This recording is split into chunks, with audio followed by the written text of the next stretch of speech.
Hello everyone, I'm Johnette Benkovic. Welcome to The Abundant Life.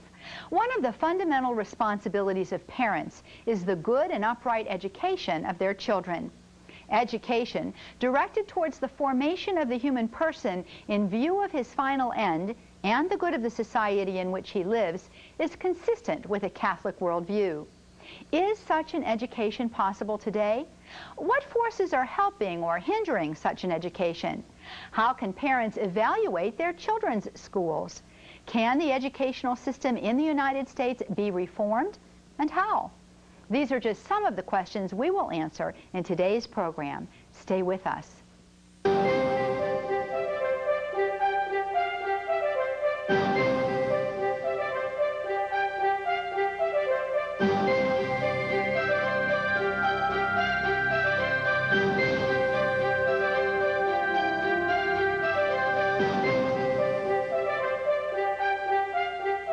I came that they might have life, and have it more abundantly.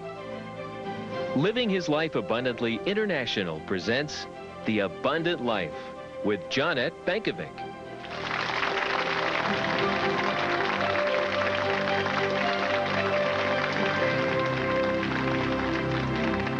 The Catholic Church teaches that parents are the chief educators of their children, and as such, they have both the right and the duty to direct their children's education. Is a public education in today's educational climate consistent with this parental right and obligation? What forces are at work within our culture and the educational establishment that help or hinder this parental duty? Here to answer these questions for us is Peg Luksic, founder and director of the National Parents Commission, an organization whose mission is to inform parents about educational issues vital to their family's well-being. Let's welcome Peg Luksic. Peg, welcome back to The Abundant Life. Thank you. It's been too long. Well, time just flies, you know, it's amazing how fast. It is, but it's good to have you back with us today and to talk about this most important issue. I'd like for us to take a moment right at the beginning of the program. Tell us a little bit more about the National Parents Commission. The Parents Commission was founded originally in Pennsylvania, and we began by fighting the sex ed program that Pennsylvania was mandating across the country, and we won. We got it recalled and destroyed. Good. Then we took on outcome-based education, and in the past several years, we've actually decided that we need to be more focused at the family level. And while we still do public policy, we spend a lot of time now as an educational apostolate that's dedicated to strengthening families based on the teaching of the Church.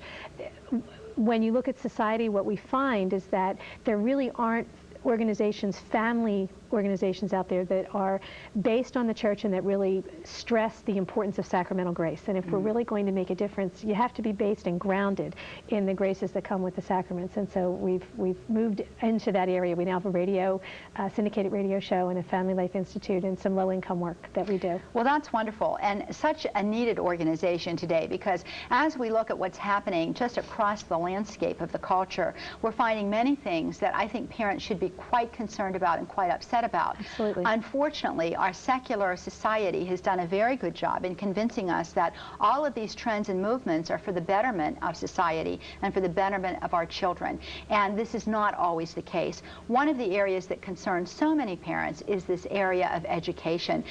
Could you please, I'm going to give you a great big job here. Okay. Could you please give us an overview of what is happening in public education today? Let me start by saying, but let's define education, because that kind of sets the stage. And fundamentally, education answers three questions. Who is God? Who is man? What is the relationship between? You can't have an educational system that doesn't somehow answer those three questions. Now, the statement that we hear is that the public schools just avoid that question. Well, that's ridiculous. You have to answer, and the public schools, in fact, have answered those questions. Now, there are three possible answers to who is God. He isn't. He is, but doesn't matter, you know, like an absentee landlord, or he is and he's the center of the universe.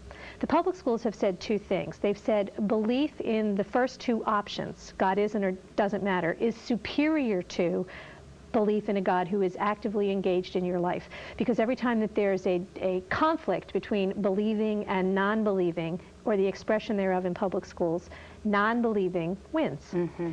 The second thing that they say is that if this non-believing is superior, then any instance or influence of belief must be stripped out of the curriculum. And what we've seen in the past, almost 30 years now, is a real stripping of God away from the curriculum. There was a study done by a New York City professor named Paul Vitz that actually documented how all reference to God had been stripped out of textbooks and traditional family had been stripped out of textbooks in a way that you wouldn't notice unless you had actually sat down and put them, lined them up one after another. Critically evaluated them in some way. He did, and in a chronological manner, that it wasn't just, oh, well, this was happenstance or coincidental. It's actually a traceable progression of a stripping away of God.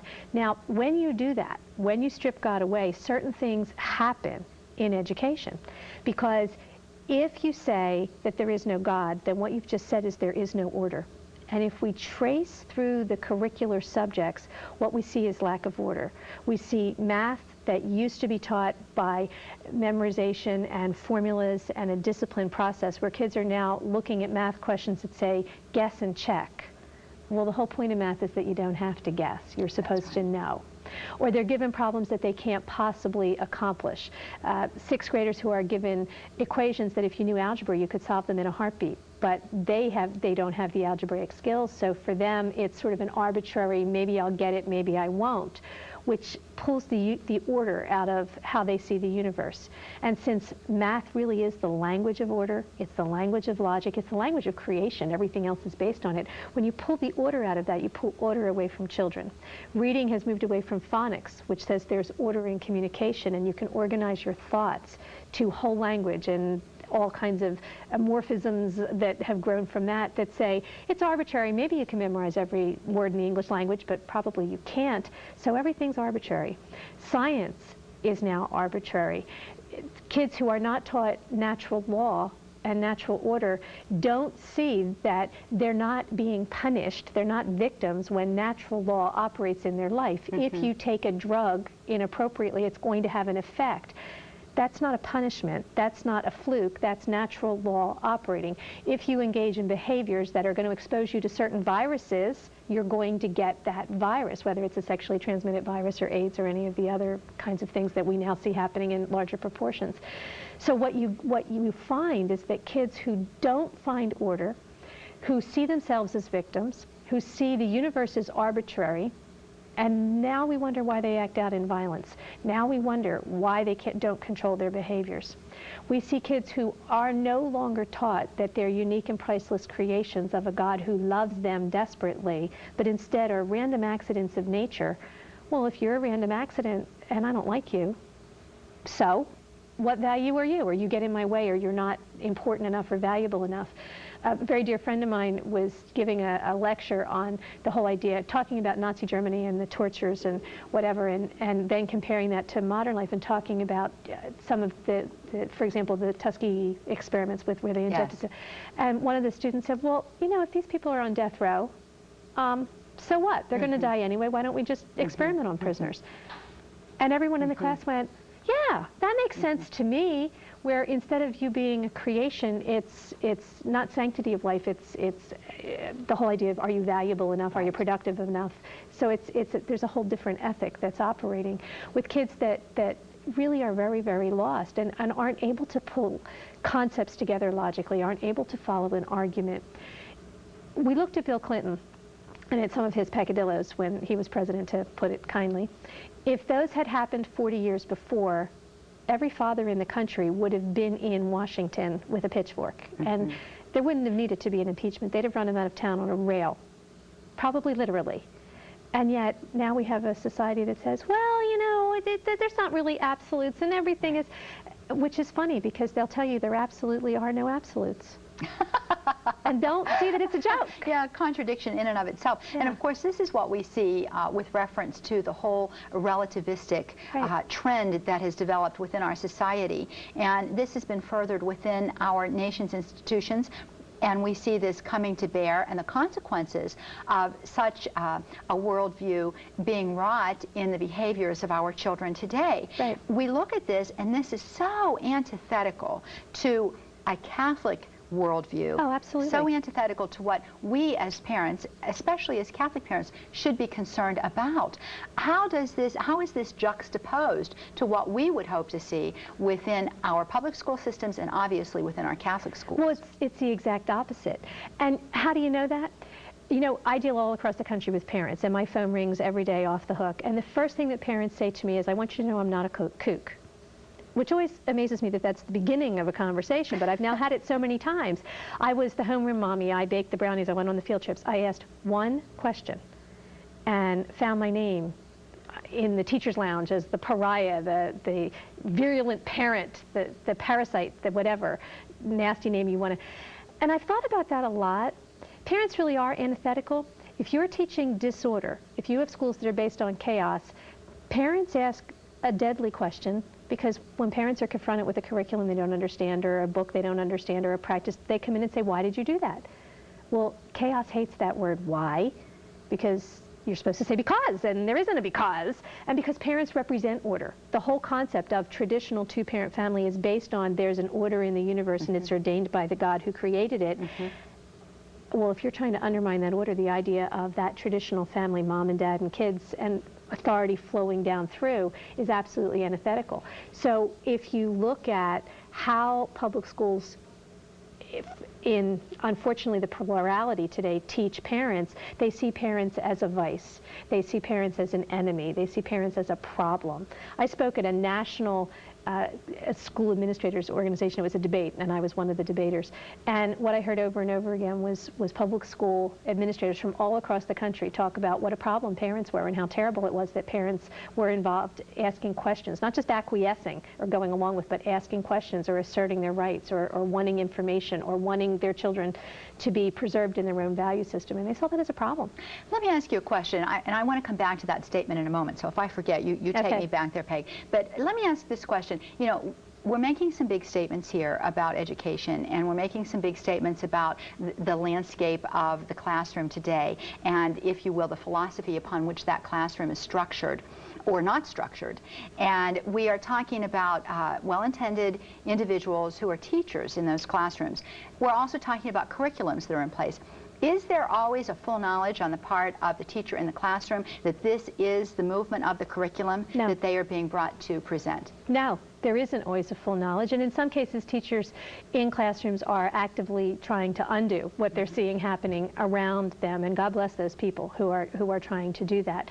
But it is a movement, and there is a push, and there is an agenda, and it's a very clear agenda that's being promoted at every level in education that basically says parents are there to support the public schools. There are now schools across the country, public schools, that are having parents sign contracts where the school basically is evaluating what the parent's doing, but the parent doesn't get to evaluate what the school is doing. And this leads me to my next question, and that is this movement that is afoot, this philosophy, this perspective that views the parent as the enemy rather than as the, if you will, person who has the primary responsibility for educating the child.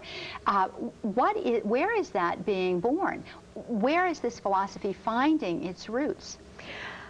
There are a number of places, but I would say in today's culture, one of the big promoters of it is the teachers' unions. We're seeing the NEA just recently had their convention. They had it in the summer, actually over July the 4th, in early July in Los Angeles, and they passed resolutions. The resolutions were appalling. Let's talk about those resolutions. They talked about education from birth all the way up through grade 12. Taking the child from birth. They said that child care should happen in the public schools. They said that sex education should happen without censorship or lawsuits. Guess who they meant shouldn't have any input, that it should be increasingly in the hands, and basically solely in the hands, of teachers and school administrators, and it should cover every topic known to man. Their convention talked about actively recruiting people of a gay and lesbian lifestyle to be teachers in classrooms. They talked about homeschooling as being not able to give a comprehensive education, and that all education should happen in public schools, and that public school buildings that were no longer being used shouldn't be sold to anyone who might be, quote, competing with the public school system. No other entity should get it. That if a charter school was formed, it should be totally under the control of the public school employees. So we're really struggling for, there's a real war happening over the minds and hearts of the children, and it's one that you can't just ignore. It's also one that, as a Catholic parent, you can't not be involved in. The church has very clear teachings about what our responsibilities are in the formation of our children, and says that you cannot, that's how clear she is. She says cannot place your child in an educational environment where they're going to be taught or exposed to on a regular basis anything that would be inimical to the faith.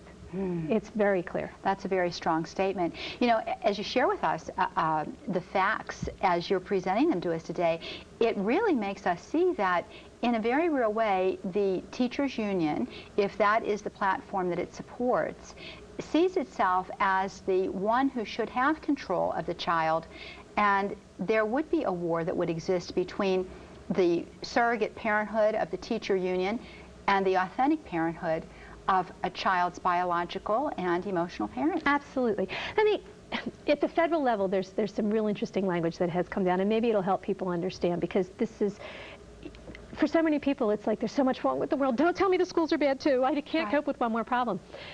In federal legislation, when they talk about refunding the school programs, part of the language that surfaces and has now been used for about the last, maybe 10 years, says parents are equal partners with the schools. And I had so many parents say, isn't that wonderful? No, that's a step down. Yes. You were the primary educator. The school was in loco parentis. You delegated certain authorities to them to impart academic knowledge. They were not your equal. The schools got promoted. The school is a government entity. It means the government got promoted to equal in partnership with you on how that child is to be educated and raised.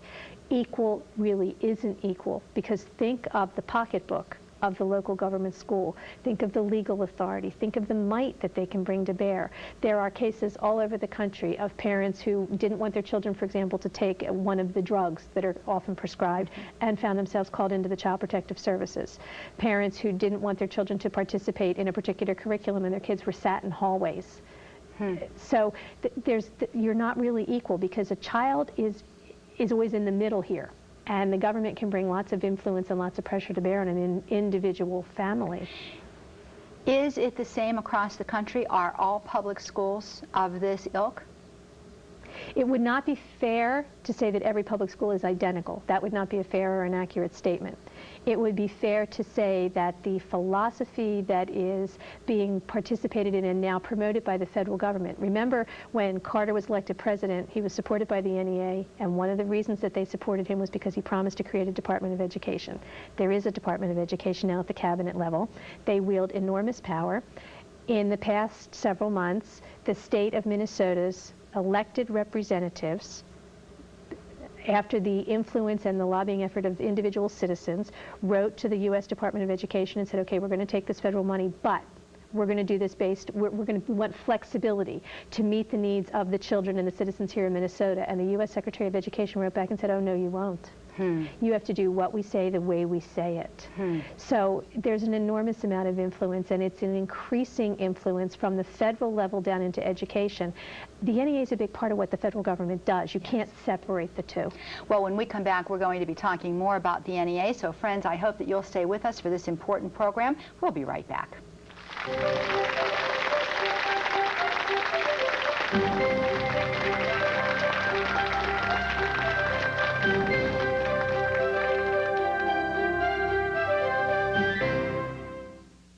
Hello, friends. I am so pleased to offer you my new book, Grace-Filled Moments, a unique combination of quotations, scripture passages, prayers, and questions for reflection, all aimed to help you discover the rich treasure of authentic femininity and spiritual motherhood. Whether you use it individually or in a small group setting, my prayer is that Grace-Filled Moments will help you live the abundant life of Jesus Christ as the woman God created you to be. To order, call us at 1-800-558-5452.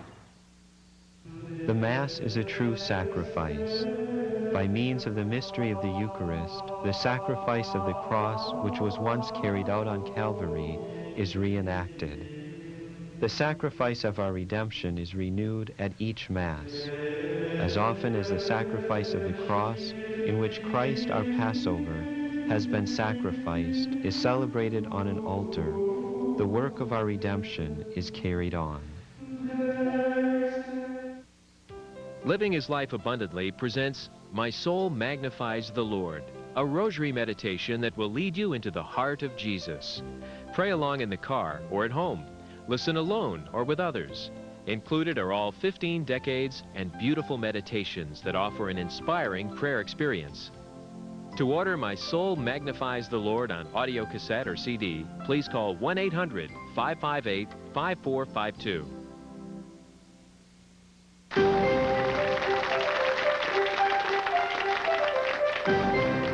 Welcome back, friends. Our next guest is Dr. Myron Lieberman. Starting out as a high school teacher, Dr. Lieberman was for many years the chief negotiator of union contracts for school districts in California, New York, and other states. He has been a consultant for the National Education Association, the NEA, and the American Federation of Teachers, the AFT.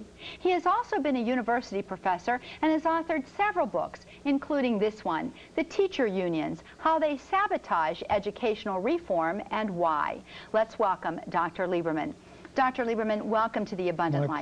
My pleasure, Jeanette. It's so good to have you with us. Yes. And thank you for your book. It is very eye-opening. Well, thank you very much. Let's talk for just a moment about your background and the NEA and its history. What prompted you to become involved with teacher unions? Well, after I got out of service a long time ago in 1946, I went back to Minnesota, St. Paul, where I grew up, and I became a high school teacher, and then an opportunity to get a graduate assistantship at Illinois came up, and I took that. And at that time, teacher organizations were very weak, and nobody paid much attention to them. And I wanted to find out why they were weak, and that's how I got interested in teacher organizations, and that interest has stayed with me the rest of my professional career. Now, you talk about a teacher organization or a teacher association. Is there a difference between that type of an institution versus the teacher unions? Well, a part of that depends on how you define profession, do you see? In one of the books I wrote, I said that a profession was an occupational group where the guiding principle was the welfare of the public, or the welfare of the client. So there are very few, quote, professional organizations left anymore. I mean, you have the Catholic Church would be one of them, but when you became a teacher union, a union is an organization that represents employees, doesn't represent children in this case, doesn't represent parents, although in order to get what it wants, it has to make it appear as if it is representing somebody besides its members. Do you see? One of the reasons why the NEA, for example, has been more successful is that people don't think of it as a union because they've been so successful in hiding behind child welfare. So they want more money, not for teachers, but so children can have better teachers, and so on and so forth. Whatever they do.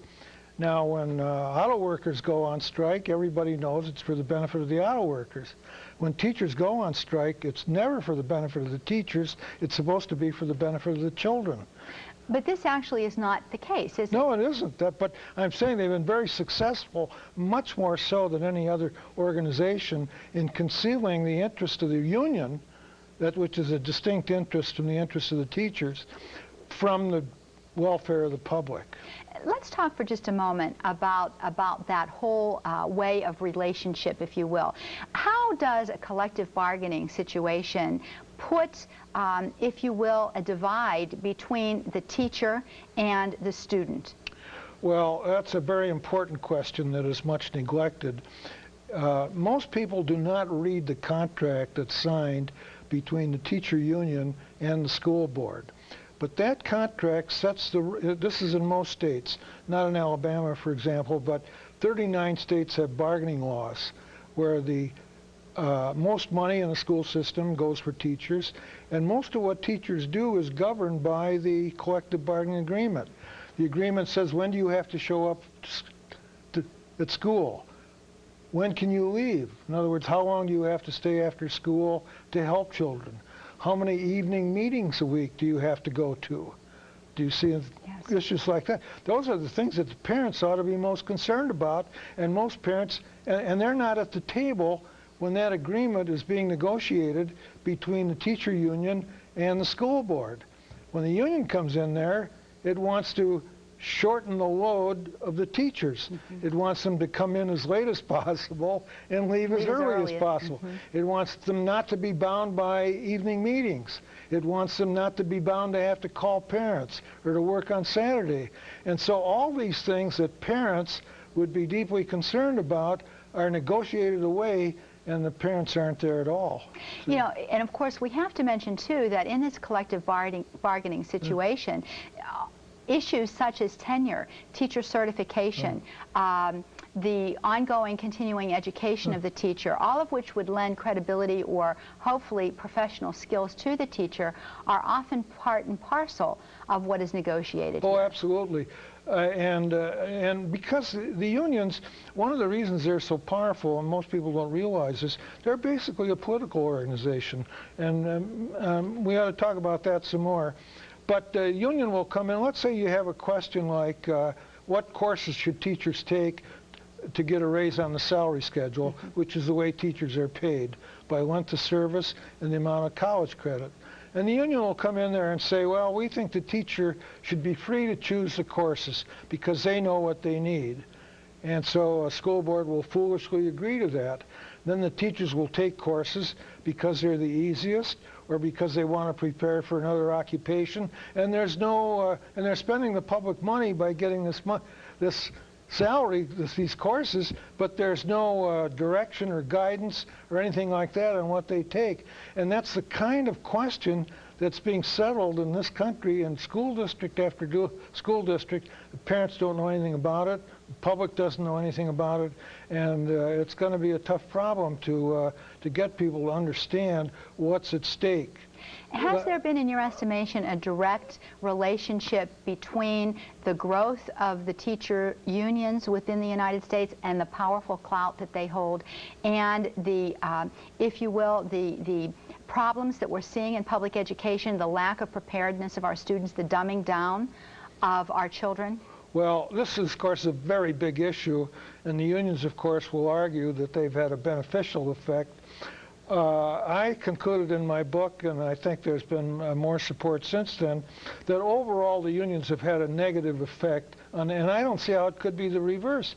If you negotiate a contract where the teachers only have to show up 5 minutes ahead of the students and can leave when the students leave, and there's no obligation to the parents, and the teacher has the final say over a grade, no matter how biased the grade might be, and you have a bunch of rules like that, that the parents can't question it. I'll give you one, what I thought was a very dramatic example.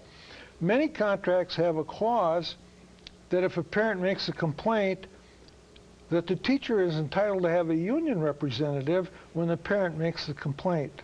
Oh, Can you my. imagine going into a department store and having a complaint about, let's say, some sales clerk, and the store telling you, well, we're going to have a union rep when you're there? Or you take out in California where there are a lot of migrant workers. Well, you can't expect a migrant. And by the way, some of them insist that the parent complaint be in writing or it can't be considered.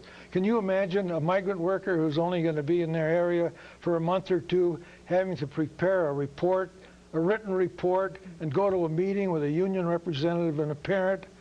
And despite all their rhetoric, about how important parents are and they want their support, if people looked at those agreements and saw what they really say about parent rights, they would get a very different view of it. You mentioned... So, just to finish, so what I'm saying is, when I see what they're actually negotiating, to me, it would be amazing if they didn't have a negative impact on education. You mentioned earlier that the National Education Association, the NEA, is really a political organization. Yeah. What did you mean by that, and in what way is it political? Well, it's a political organization basically in this respect. The teacher, when you bargain, you're really setting public policy. In fact, when the teachers submit a model contract, when they're exchanging views, let's say at the beginning of bargaining, the teacher model or the base is that this contract shall be school board policy or shall be public policy for its duration. And that's what it is, basically. It's public policy that is negotiated with one interest group in a procedure from which everybody else is excluded. See? And then not only that, but bargaining has given them a way of organizing. For example, in many states, the teacher union headquarters is the headquarters for the Democratic Party. And you can see why. The union has an ongoing operation all year round, whereas parties organize for conventions, but by and large they don't have staff and facilities except maybe a few people at the state level. Now, I have said in my book that the NEA and the AFT together have more, by the way, they employ about 6,000 people, of whom over half make $100,000 a year or more in salaries or benefits. Now, if you negotiate a 3-year contract and you only have a few grievances a year, what are you doing with the rest of your time? Well, what you're doing is you're politicking. And in fact, that's in the job description for the most common job in the unions, which is a UNISERV director, which is the union equivalent of a union business director. In the NEA, they're called UNISERV directors. Do you see? And that's what they're doing most of the time. They are the keeper of the political records. They sit there when candidates are being interviewed. And then the teacher unions are extremely powerful, not only because of the cash they give to candidates through their PAC funds, but their in-kind contributions are enormous, just enormous, because you have a very highly literate group. It has relatively short hours, do you see? Yes. And they can deliver in-kind services much more effectively than the vast majority of interest groups. Now you mentioned a word there, which is an acronym, PAC. Tell us what PAC is. Well, PAC is a Political Action Committee. Okay. Now, just examine PACs for a minute. And even school board members don't know this. Most contracts have payroll dues deduction. And most board members don't look at it. It's just something they take for granted. And the union will have in the payroll deduction form a place where the union can mark if they want a PAC deduction. Do you see? Yes. So that they've got the school board collecting political funds for a private organization. Now, can you imagine, let's say here in Alabama, where the teacher union is very strong, why should an Alabama school board be collecting political funds for an organization in Washington? It doesn't make any sense, or even for one in Alabama. That's not the function of a government agency. It's not the function of a school board, but it's going on all over the country, again, because people don't look at what that contract says. I would be remiss if I didn't ask you, Dr. Lieberman, when we look at the political lobbying of the NEA, we know it's a very powerful lobbying group. Primarily, what kinds of agendas does the NEA lobby for that would have a direct impact on the well-being of our children? Well, Jeanette, this is very important and something that and I'm glad you raised it because very few people understand the dynamics of this. If you look at the NEA's agenda, it is opposed to any kind of tax limitation, whether on local taxes or state taxes or federal taxes. And the reason is they think that's where the teacher income is coming from. They don't want any limits on it. Also, it's much easier for a teacher union to organize government workers than private sector workers. Do you see? And so they want expansion of government facilities in education, as they want, for example, the government to support preschool education. You see, and so and now from birth, as Peg told us, Peg told us. Now the question is, well, with that kind of an agenda, where do you get allies? Well, you don't get them from people who want limited taxes or limited government. You get them from trial lawyers. You get them from the environmental groups. You get them from gay lesbian groups. You see what I mean? You get them from the so-called civil rights groups. And you can't get their support unless you support what they want. And that's the dynamics of why the NEA and the AFT have this extremely liberal agenda that goes way beyond education and is an agenda that most people in this country would be shocked if they knew that's what their teachers were supporting. And we would see that if you will, payoff for the support of those groups and organizations begins to appear in the curriculum of our children. Oh yeah, they have to deliver if they're going to get the support of these groups, just as they expect those groups to deliver on something that's of high priority to the, to give you a very interesting fact in this, there was a time back in the 50s when the AFT, the American Federation of Teachers, and the AFL-CIO supported government aid to denominational schools. That would be interesting. That would be. It is interesting. It's a fact not very well known now. Do you see? But at that time, the NEA and the AFT were very weak organizations. The NEA accepted that compromise in order to get federal aid for education, and now you see them claiming the skies will fall if they're, and so the question would be, well, if it was so terrible, if it was okay then, why isn't it right now? And if the skies are going to fall now, why weren't they going to fall 50 years ago? Well, they would fall now because some of the special interest groups that they're getting money from wouldn't be able to have their curriculum Jeanette, supported. you have to look at this. You must not lose sight of the fact, and our viewers must not lose sight of the fact that we're talking about a union now. Do you see? Even though it's called an association, even though it says it's a professional, it's a union. And a union tries to prevent anyone else from getting the work that it does. That's the basis why they're opposed to any kind of assistance to non-public schools, because they don't want competition. Right. Now, this is, again, something people don't understand.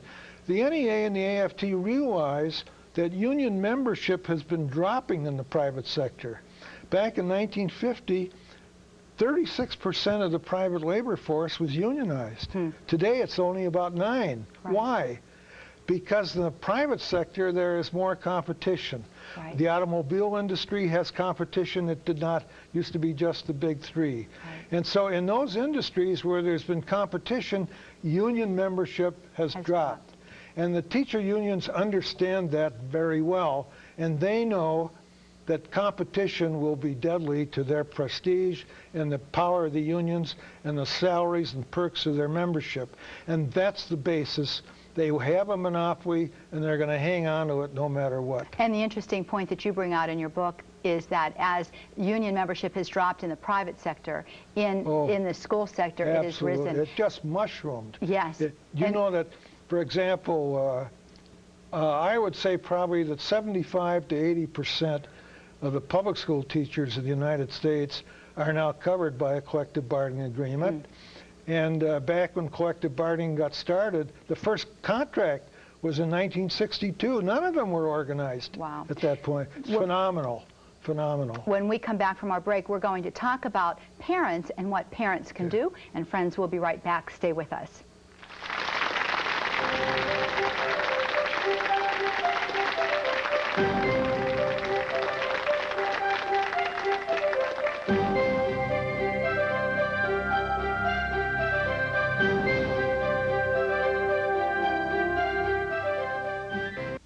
If you enjoy watching the Abundant Life television program, then don't forget that you can also hear Johnette and her guests on the radio. Living His Life Abundantly can be heard every weekday, and Moments of Truth Live, an exciting call-in program, can be heard each Wednesday and Friday at 11 a.m. Eastern. To order any of the television programs in the Abundant Life series, or to find out more information about the radio programs that we produce, call us at 1-800-558-5452, or visit our website at lhla.org. Pray with us, the Precious Blood Litany, today here on EWTN. Fathers of the Second Vatican Council expressed an urgent plea to women. This is what they stated. At this moment, when the human race is undergoing so deep a transformation, women, impregnated with the spirit of the gospel, can do so much to aid humanity in not falling. To find out more about God's call for women in today's world, order Johnette's new book, Full of Grace, Women and the Abundant Life. 1-800-558-LHLA.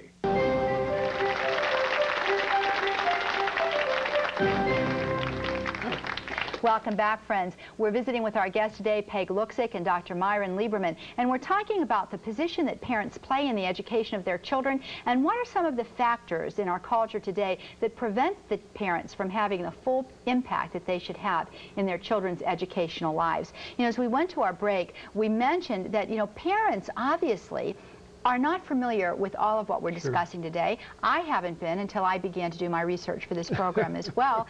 And, you know, it's shocking to find out some of these facts, to find out what happens behind the scenes. Are there ways in which parents can get involved? Peg, what about parent-teacher associations and parent-teacher organizations? You need to look carefully at what's happening in your schools. There are local, what are called PTOs, parent-teacher organizations. Some places call them homeschool associations that are really connected to that local school where people work together. The PTA isn't the same animal at all. It's much more of a national entity now, and in fact, its agenda is very different than what most parents think it is. Wouldn't you say that? Oh, absolutely. I have to say something that's very important. The National Parent-Teacher Association is hardly more than an adjunct to the teacher unions, the NEA, and this is how it happened. Back when collective bargaining got started and teachers were often going on strike, and the PTA sometimes took the part of the parents and the school board. And the teacher union said, if you do that, we're going to pull out all our members and start our own parent organization.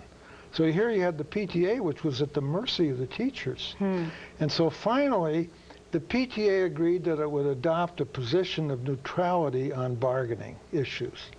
Well, when you bargain on when do teachers have to show up for school, when do teachers have to leave, how many evening meetings you go to, what is the grievance, what is the grievance procedure for parents or students. So the PTA agreed to withdraw from the very issues that a parent organization should be involved in.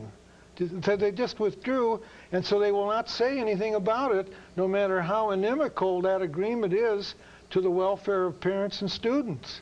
That's the basis for the comment that Peg just made, that they're just out of it on those issues. So one of the things that parents have to do is get out of, frankly, to get out of the PTA, because you'll never get an organization that will stand up against the union when it's justified, as long as you're a member of the PTA. That's their policy. One other, if I may, I don't want to, the PTA's official policy, and we're not talking about PTOs, right. The national PTA, and all locals and states are bound by this, is that it is not an educational organization. That is their legal position. Do you see? And let me just say briefly how that happened, because it sounds so incredible. I know, even though I'd spent all this time in education, I could hardly believe this. But here's how it happened. There is a board called the Government Accounting Standards Boards that sets the rules for accounting of public agency. And they proposed a rule that, that in effect said the school board had to show the income of affiliated organizations. Do you see? Yes. And they included the PTA in that, and the PTA protested and said, we're not affiliated with school boards, even though 85% of their locals have the name of a school as part of their name. They said that's just because they're organized around a school. But their legal position is they were a child welfare organization, not a parent organization. That's something I'd say probably not 1/10 to 1% of the people in this country are aware of. I couldn't imagine otherwise. No, I didn't either, and I've been in education a long, long time, and when I realized this, I was dumbfounded. But you know, that means parents, oftentimes parents think, well, I get involved in the PTA and I'm doing my bit, and I go to the meetings and they do, and they attend and they do. Right. What parents really need to do is remember that the sacrament of marriage has attendant graces. Parenthood is part of the graces that come with the sacrament of marriage. The church is very clear in the teaching that you get all the graces you need. The grace of the sacrament is sufficient. And this is your child. And when you meet the good Lord, he's going to say, how did you do in forming this child's soul? And how did you do in Catholic formation? So as a parent, it's not enough to just join an organization and say, I sat in the back row and I was a little frustrated and baked brownies. Parents need to actively take the reins and say, this is my child and I'm in control of education. It's your job to evaluate your child's educational experience. There are questions you need to ask, and you need to be very direct, and you need to be very upfront about the fact that I am entrusting to you, my child, for a set period of time to do a set task. I'm delegating a small piece of this responsibility, and that's all. I want to know how you're going to perform in the duties that I am delegating to you. This is my child. I don't give them up. You know, I've been at meetings and worked with other parents where the teacher or the bureaucrat says, I know your child better than you two. Yes. And I always say, excuse me, I know their favorite kind of ice cream. Do you? Right. Then I know the best. And of course, you know, one of the things that happens, I think, is that parents become intimidated by what they consider to be a professional who, because of their training, apparently has more expertise than they. And that intimidation card is one that is played frequently in these kinds of settings. But see, they don't teach subjects, they teach children, and nobody knows your child better than you. That's exactly right. Well, let me make a comment, though. What Peg has said is true, but it applies to the local parent organization. But the parents are sending money, their national dues, to the national. They don't have the biggest idea of what that national organization is doing, and there's no way to monitor it the way you can a local parent organization. And in fact, to show you, the national organization does not have any communication directly with the members.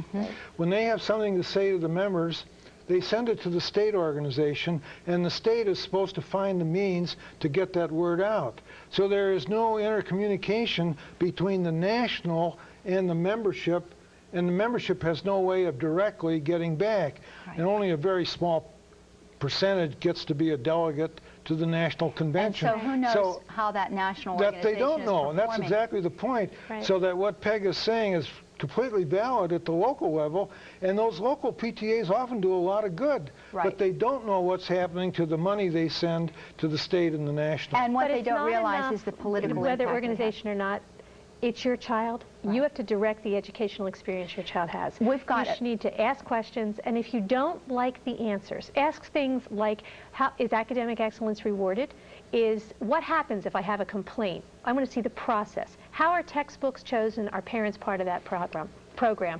The National Parents Commission, in response to parents, on our website at www.nationalparents.org, and I know you'll put it up. We're going to have it up has a checklist that you can go and actually, there's a place, it's called Practical Parenting, go into the education section, and you can pull the checklist down, it's printable, and just take it down and write the answers. If you don't like the answers, change the educational experience of your children. Well, this was my question. Could I just add something to that, Yes.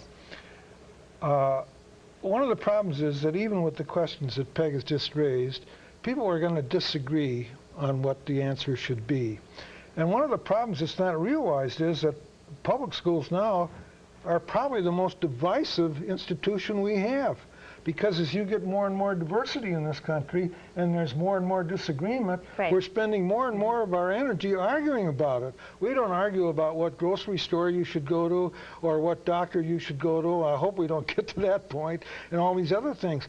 And the windup is that there are so many arguments and compromise. Nobody has a school that they like, really, is that much. And so that's another very strong reason we cannot afford all this controversy over what schools should do. And so parents who want a religious education or who want an education that emphasizes basics or academics, they should have the right to do that. Well, let me just ask a final question then, and we're running very close to being out of time. What should we do then? From a parent's point of view, I think it's to assert control. I think that I agree with Dr. Lieberman. In many cases, the public schools are a battlefield. You don't fight battles with children on the front lines. That's right. So take your children out.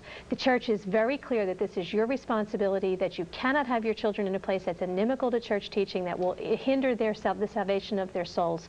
Private schools are growing at a phenomenal rate. Homeschooling is no longer an unheard of option. Catholic homeschooling is growing dramatically across the country, and there are active support groups. Take control and raise your children. Be the educator.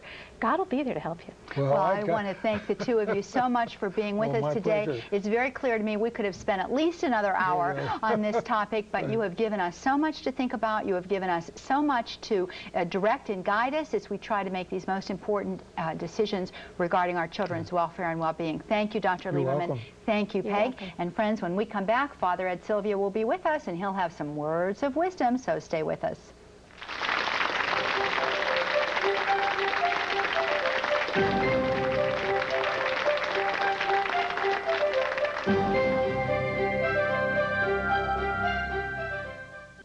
the time will come when people will not tolerate sound doctrine, but will surround themselves with teachers who tickle their ears. They will stop listening to the truth and will wander off to fables. Don't be deceived by false spiritualities that promise great things but lead you away from truth. Order a copy of the New Age Counterfeit today and discern the difference. Please call 1-800-558-LHLA. That's 1-800-558-5452. You know, not one show goes by where I don't learn something. And that's the beautiful thing about hosting Life on the Rock is not only do I get an opportunity to share the faith, but I also learn something from my guests. It doesn't matter how young they are or how old they are. I hear the Lord teaching me, oftentimes through the words of babes in the faith. And so every show that I go into, I really ask the Lord, Lord, teach me. And of course, I hear this from our viewers that our young guests sometimes will say the most profound things. Parents, I am so pleased to offer you a resource that will make a difference in your family. Our brand new video cassette series called Catholic Parenting, Child Rearing Strategies for the New Millennium is comprised of our 4 best parenting programs from the Abundant Life. Our expert guests give practical advice, suggestions, and strategies to help you parent with courage and grace. To order your Catholic Parenting video kit, give us a call at 1-800-558-LHLA.